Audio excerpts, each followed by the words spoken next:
यहाँ कैसे बैठ गए? हटो मेरे जगह से, चलो पीछे जाओ। पीछे? तुम्हारा बाप के हो? अच्छा देखो, ऐसा है ना कि तुम अभी हमको पहचानते नहीं हो। 2 मिनट में पता चल जाएगा तुमको, बता रही हूँ। सीधी तरह से बात मान जा और पीछे जा चुपचाप। लग रहा है तुम्हारे बाप का ही कॉलेज है क्या? जी हमारा बापे के हो, जौन करे के बाद कल ही हो। हम तो यहाँ में बैठब। रुक, अभी बताती हूँ तेरे को।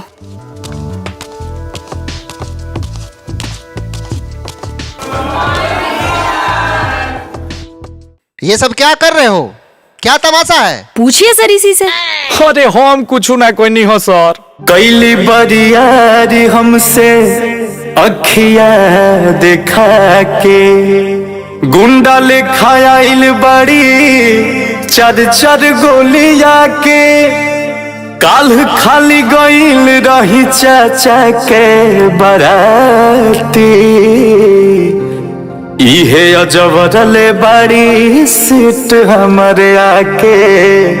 इहे अजबरले बड़ी सीट हमारे आके। ये सार नहीं सर, यही तो बढ़ाया आगे बात है। पूछिए ना लड़की खड़ी जो मेरे साथ है। नहीं सर, यही तो बढ़ाया आगे बात है। पूछिए ना लड़की खड़ी जो मेरे साथ है। बोला था कि पूरा कॉल है जो मेरे बाप का। सेकंड में नाप दूंगा तेरी औकात का।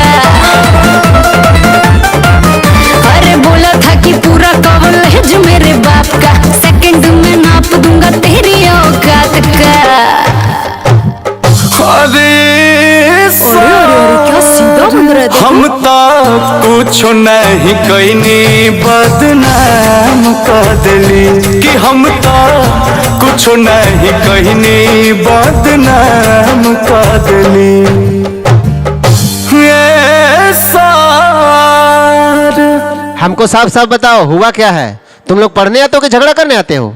सर ये मेरे साथ बदतमीजी किया है और ये महाबदतमीज है। पूछिए इसी से क्या हुआ। क्या किए हो जी? तो सुनी, बैठनी हया गिला बेंच पर आके, धक्का दिली पहले बोलली खिसिया के। बैठनी हाँ गिला बेंच पर आके, धक्का दिली पहले बोलली खिसिया के। झूठो के क्लास में बवाल कर दिली।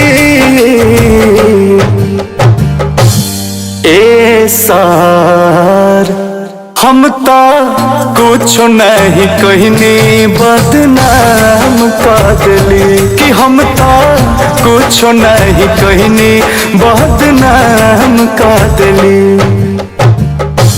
ये सर तुम कह रहे हो कि हम कुछ किए ही नहीं, और ये कह रही है कि तुम इसके साथ बदतमीजी किए हो। हम किसका माने और किसका नहीं माने, तुम दोनों कंफ्यूज करके रख दिए हो। सर ये बहुत मनमानी करता है। कॉलेज का कोई नियम होता है, कोई रूल्स होते हैं। ये तो सही बोल रही है, तुम मनमानी क्यों करते हो? अरे सर तो खाली हमारे के कहता नहीं। जानता नहीं तो किसी से लिया है पंगा। करूंगी धुलाई जो भी माफी नहीं मांगा। जानता नहीं तो किसी से लिया है पंगा। करूंगी धुलाई जब भी माफी नहीं मांगा। आज तू कॉलेज के बाहर अभी देखा, सीख लेगा लड़कियों से बात का तरीका। अरे आज तू कॉलेज के बाहर यदि देखा, सीख लेगा लड़कियों से बात का तरीका। अरे सर हम तो कुछ नहीं कहनी, बदनाम कर दिली। कि हम तो कुछ नहीं कहनी, बदनाम कर दिली।